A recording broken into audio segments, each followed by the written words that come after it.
trio of fine actors with Graham Norton later tonight, as you just saw. Tom Hiddleston, Samuel L. Jackson, John Malkovich. Right now on BBC One, the last word on this week's news.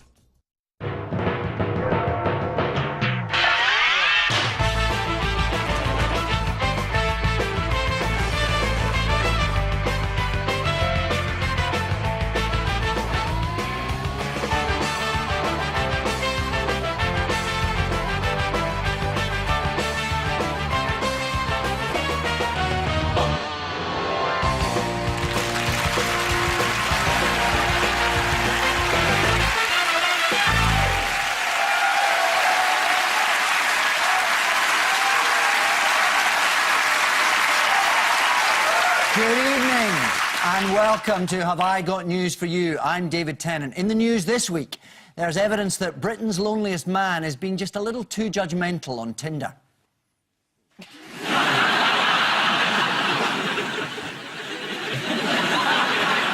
In Glasgow, as Rangers are promoted back to the Premier League to play Celtic again, one group of workers calculate the effect on their overtime payments.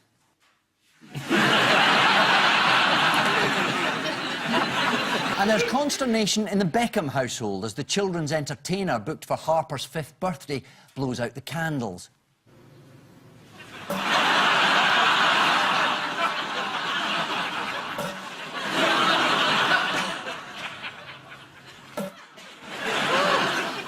On Ian's team tonight is a comedian in his 20s who ends his blog with the words "wang out."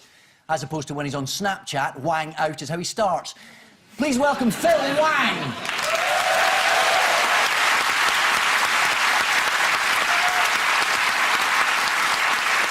And with Paul tonight is a journalist and broadcaster who says she's always complaining about her neighbour's leaf blower. It's a constant, infuriating racket, and the leaf blower's the only way to drown it out. Please welcome Janet Street Porter. So we start with the bigger stories of the week. Paul and Janet, take a look at this. Yes, of course, this is the triumph of Foxes, Leicester City. There's one of their fans? Yeah, and that's... Well, hang on, David Tennant, isn't that you? I was Richard II, not Richard III. Just being pedantic, I think, but you do rather resemble the statue of Richard III. Really? Yes. I don't own a hat like that. No. I'm not sure why it is exciting. Aren't they owned by incredibly rich oligarchs like everyone else? I think they're owned by a Thai billionaire. Oh, yes. So I'm considering this a win for Southeast Asia. So it's not really a rags to riches story? No. It's more sort of riches to more riches? Quite. Well, that's heartwarming. The captain's already writing his life story, isn't he? He sold it for a great deal of money. And will there be a film? Yes. Are you in it, David?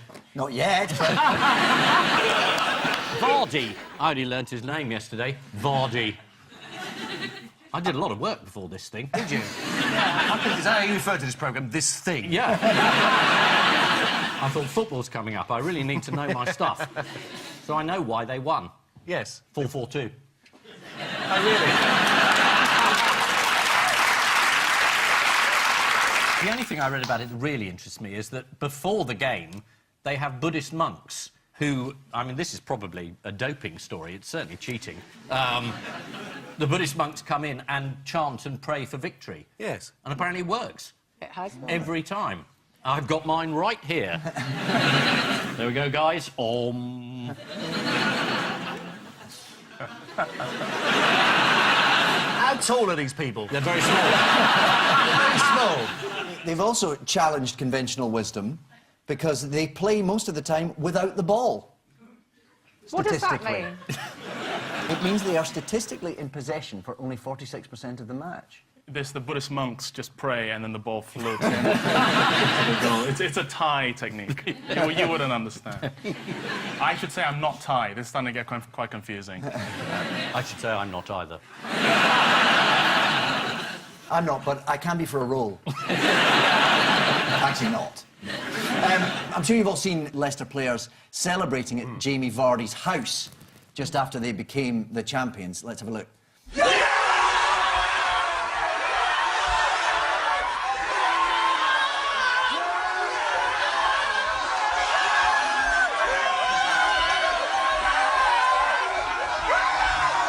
A measured response. They say that the Premier League is overhyped these days and that people get too excited about it. So let's compare those Leicester players with some footage taken in the home of Lee Chapman from Leeds United and his teammates just minutes after they'd won the league title in 1992.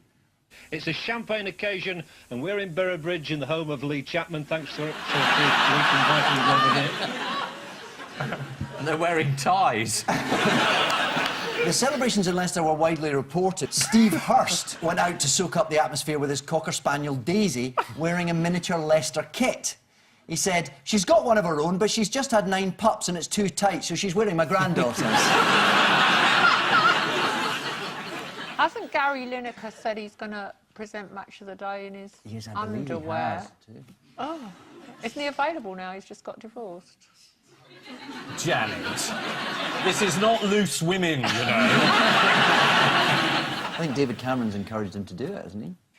Has he? Yeah. Another question was asked in Parliament, and he said that he thought he should. Right, I'm glad they're tackling the important issues.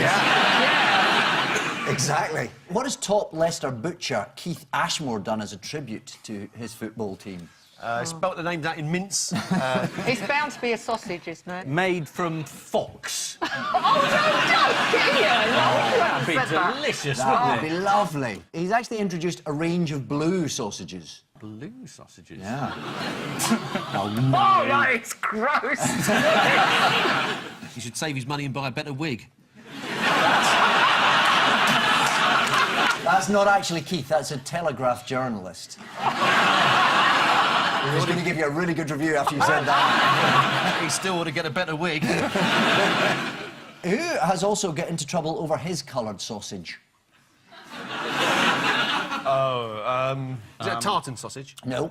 Top Devon butcher Paul Why are they all Kenyon. top butchers? Some of them struggling to make a living.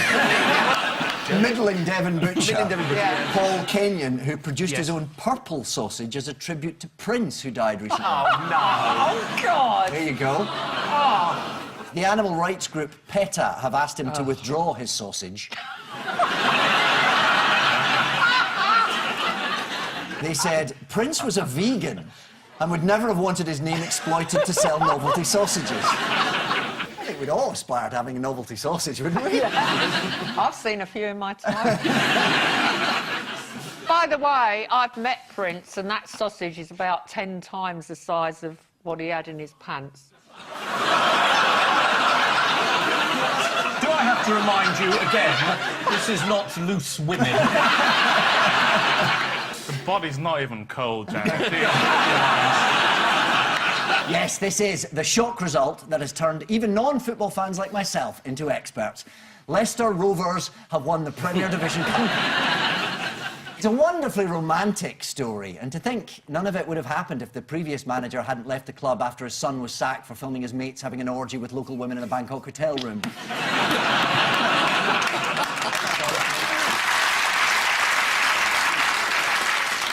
Jamie Vardy once played for a local steelworkers team, Stocksbridge Park Steels, before he quit to pursue his ambition of becoming a Premiership footballer. It's an impossible dream. How will you feed your family? What about job security?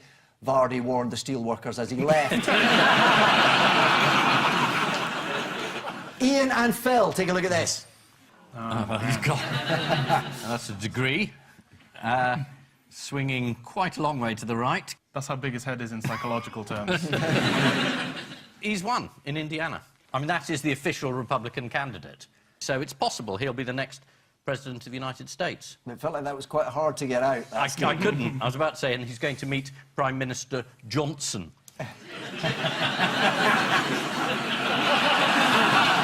To discuss being What happened to the online petition to keep him, to ban him from Britain? I think the argument was that we should let him come over, listen to what he had to say, and then laugh! It's a more traditional British response. No, we need some freedom of speech. We've got to hear Trump's views, because they change minute to minute. You've no idea what he's going to say next. He doesn't either. I'm going to build a wall. Maybe I'm not. He actually ended one rally thanking the poorly educated for voting for him. Yes, this is the news of another rank outsider as Trump triumphs in Indiana after rivals Ted Cruz and John Kasich pulled out of the race. Trump made a victory speech. We are going to start winning again, and we're going to win bigly. He said dangerous lunatically.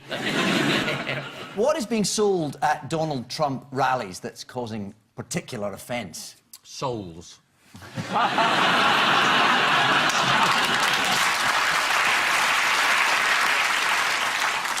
Anti-Hillary Clinton messages. Yes. Do you know what they are?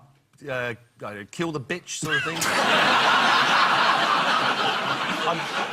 I'm quoting what he's doing. Yeah. I'm not making him own myself. That's pretty much it. Life's a bitch, don't vote for one. And that is Classy. half the voters. Yes. I mean, he's got no women voting for him, no ethnic vote, but he keeps winning. Anyway, who says elections aren't fun? Yeah. Meanwhile, back home, the election results are in. Unfortunately, we happened yesterday, so we have no idea what they are. So let's talk about Labour's anti-Semitism problem, and how is that going for Jeremy Corbyn? It's working a treat. Got a landslide. If you're watching the repeat and he didn't, he didn't. Alan Johnson was very funny. He said there's no Labour problem that cannot be made worse by Ken Livingstone.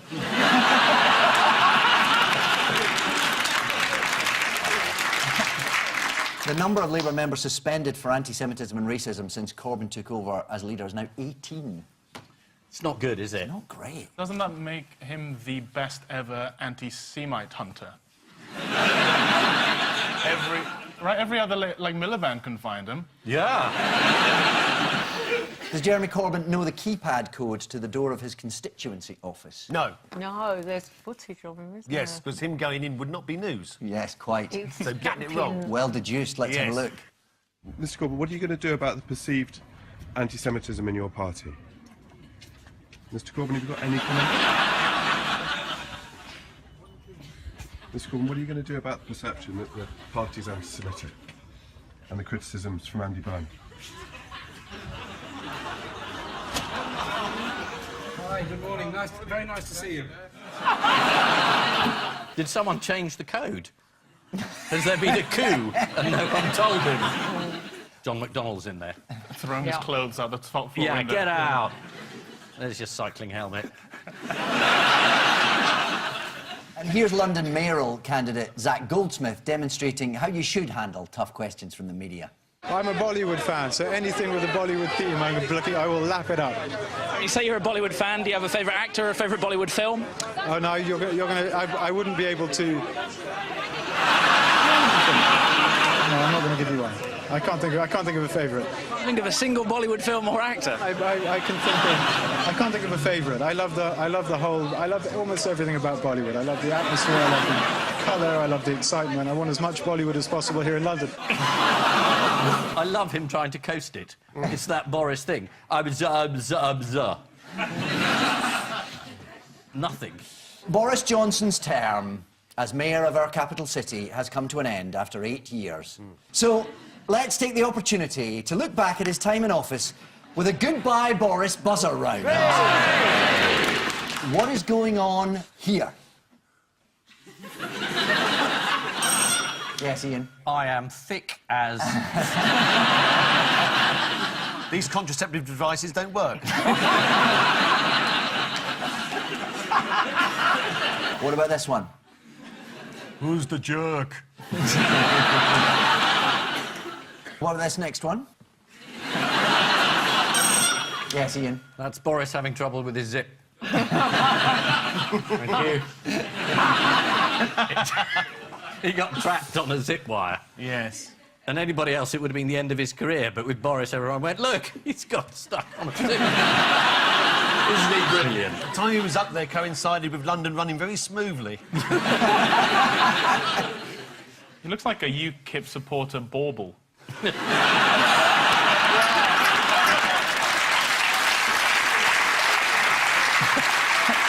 And finally...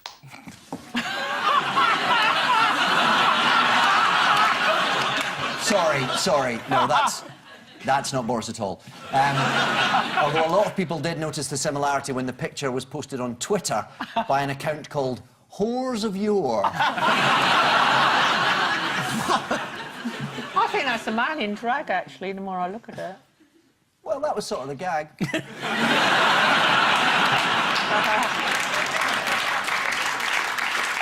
Yes, this is Donald Trump's triumph in Indiana. This week, Donald Trump made the bizarre claim that Ted Cruz's father was linked to the assassination of JFK. A foolish move, even by Trump standards, as it reminded people that if all else fails, presidents can be assassinated. Meanwhile, Britain has been in the grip of local election fever. This recording is... No, it hasn't. Well, it had a mild temperature, perhaps. Yeah. As the polls opened, Labour mobilised thousands of volunteers who were soon pounding the streets, knocking on doors, desperately trying to find Ken Livingstone, sedate him and lock him in a cupboard. Now, on to round two. Yeah. And this week, we are delving into some of the latest breakthroughs from the cutting edge of science and technology. Oh, yes. So, let's fire up the Newsatron! That looks like the cheapest prop from Doctor Who. Oh, we had cheaper ones than this. Fingers on buzzers, teams. Here we go.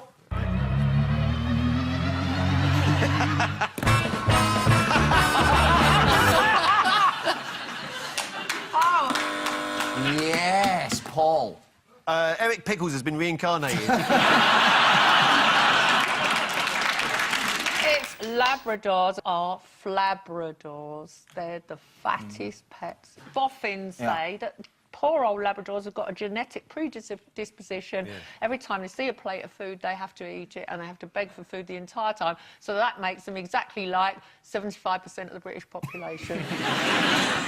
Is absolutely the correct answer. After testing their drool, nice, scientists at Cambridge University found that 25% of Labradors carried a faulty gene that means they're programmed to overeat. What's the upside of this gene? How can you exploit it? How can you exploit fat Labradors, essentially? Make young offenders carry them. I don't know. It's a Labrador for you, me old son. I can't think. Well, it makes them easier to train. Does it? Yes, because they're more motivated to work for a titbit. Shall we have a look at a Labrador recovering after a gruelling training session? I think we should. Yeah.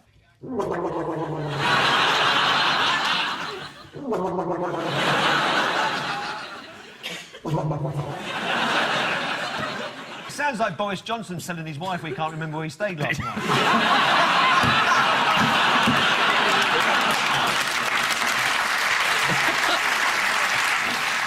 That's not somebody round the corner with a vacuum cleaner, is it? Labra snore. Labra snore, there we are. That's why he's the editor of Private Eye. Yeah. Hoping for the sun job. Yeah. Experts studied drool from 310 fat dogs. If you want to collect drool from a fat cat, that's normally on Kate Moss's neck after a Philip Green party.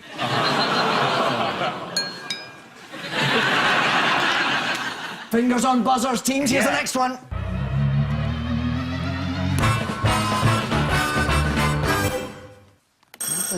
Ian. Well, oh, no, sorry. It was Phil. We get mixed up a lot. Top boffins have said that the borrowers could never happen. Because of scaling that would happen with shrinking a human down, the surface area wouldn't be right, and they'd lose too much heat, they wouldn't be able to maintain their heat, and they'd just freeze to death, and they'd all be blind and deaf. I found that really funny. That's exactly right. This is news that scientists have proved that if a human was the size of one of the characters in The Borrowers, they wouldn't be very well. Phil, you did computer engineering. Mechanical engineering, did some computer stuff, yeah. OK. Does interoral time difference mean anything to you? Well, that's what we got up to on the weekend.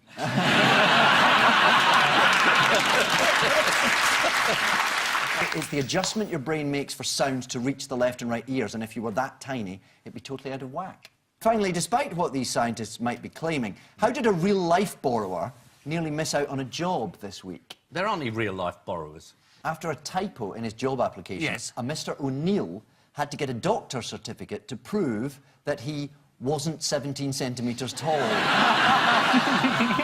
which worried his new employer, as this meant his body mass index was 146,000. Fingers on buzzers, teams.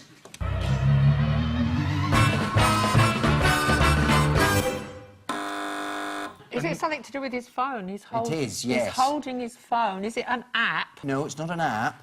Is it people are crossing the road without looking, so that hence the days they're going to put traffic lights on the floor? You've worked it out, yes, very good. Is that what it is? Brilliant. This is the news that a town in Germany is putting traffic lights in the pavement so people busy texting won't get run over.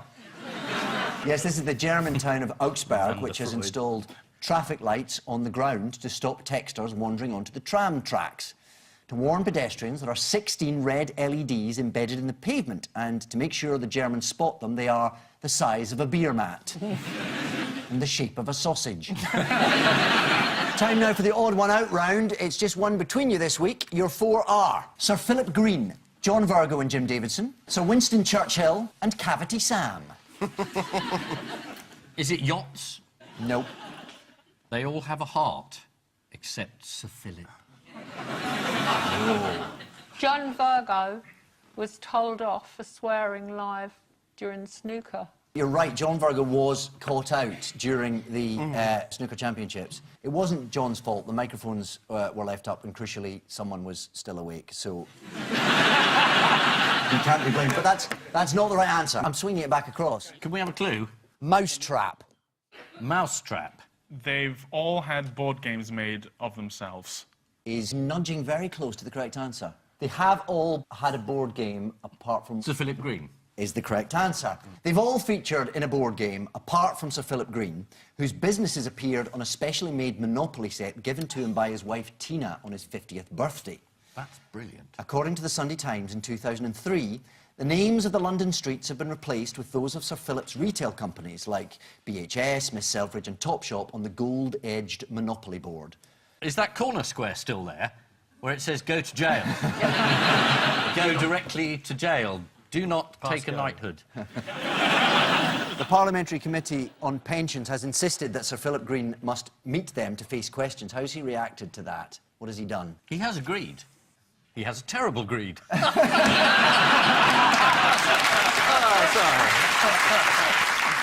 Jim Davidson and John Virgo featured in the board game spin-off from the TV show Big Break. Now, according to Wikipedia, the show was renowned for its light-hearted and comedic tone for 7 reasons. One of these was the chemistry between Davidson and Virgo. And that's it. The other 6 remain a mystery. The Winston Churchill board game, I played that as a boy. Oh, yeah. Took 5 years. We got there in the end. You played it on the beaches, didn't you? We did.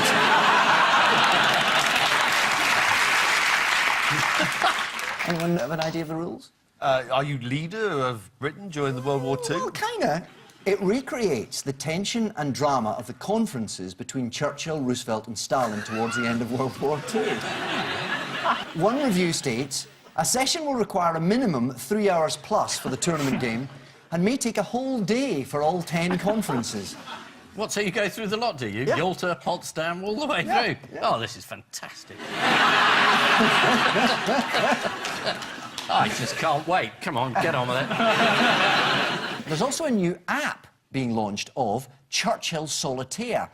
And interestingly, the app was devised by 84-year-old Donald Rumsfeld. Yes, that one. Although what he'd actually said to staff was, I want a nap.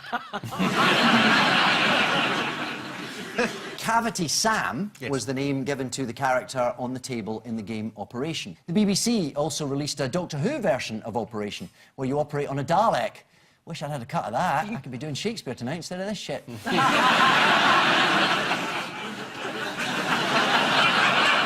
It wasn't shit before you got here. Time now for the Missing Words round, which this week features as its guest publication Bottleship magazine. Yes. The magazine of the European Association of Ships in Bottles. You'll get into it, but you won't know how. And we start with Zoo will let you what for $10? Tickle a tortoise. Kiss a panda or something like that. No.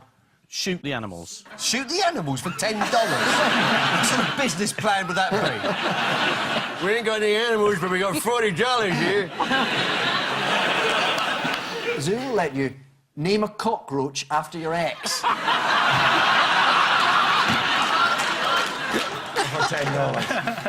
Next, outrage as what replaced by piece of cardboard. Family planning advice.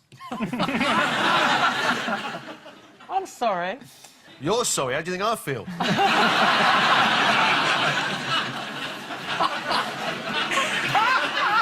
It is Russia's eternal flame. Yeah. One of Russia's commemorative eternal flames was replaced with a cardboard cutout, hoping no one would notice. Here it is. Next, bottle ship editor Alan Rogers just assumed everyone what? Everyone knew the secret. Everyone was gay. On television. Which is more or less the truth. He just assumed everyone was using blue tack. That's a good birth control device. Blue tack? Still a cardboard. Does it work? It's worked for me.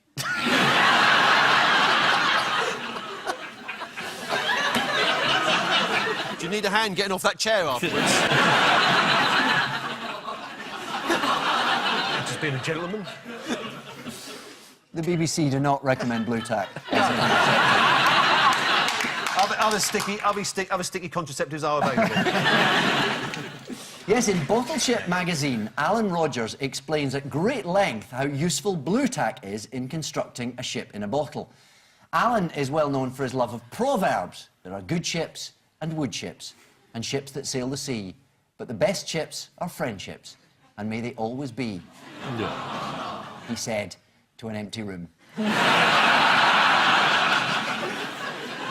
And finally, thanks to what, milkman makes a comeback. Milk! In bottles. Milk in bottles. Yeah, in trendy parts of London, they want milk in bottles because it's somehow real. Yeah. Yes. Thanks to London hipsters, milkman makes a comeback. Yeah. Yes. Hipster milk comes in skimmed, semi-skimmed and full twat.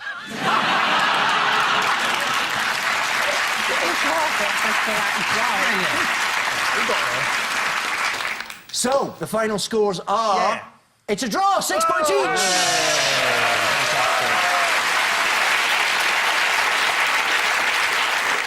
On which note, we say thank you to our panellists, Ian Hislop and Phil Wang, Paul Merton and Janet Street Porter. And I leave you with news that at a stand-up comedy festival in Gloucester, dozens walk out as Britain's edgiest comic crosses the line once too often. In Westminster, after another U-turn, David Cameron is spotted looking for new policy ideas.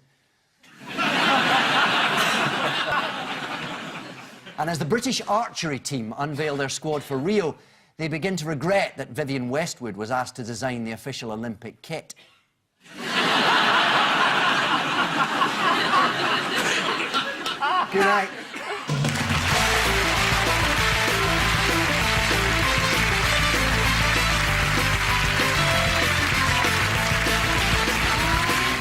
The outrageous Frankie Boyle takes control when Have I Got News For You returns next Friday at the same time, 9:30. Graham's here after the news with Tom Hiddleston, Samuel L. Jackson and music from Churches. Or on BBC Two now, good neighbours become good friends. That's the theory. Comedy two doors down.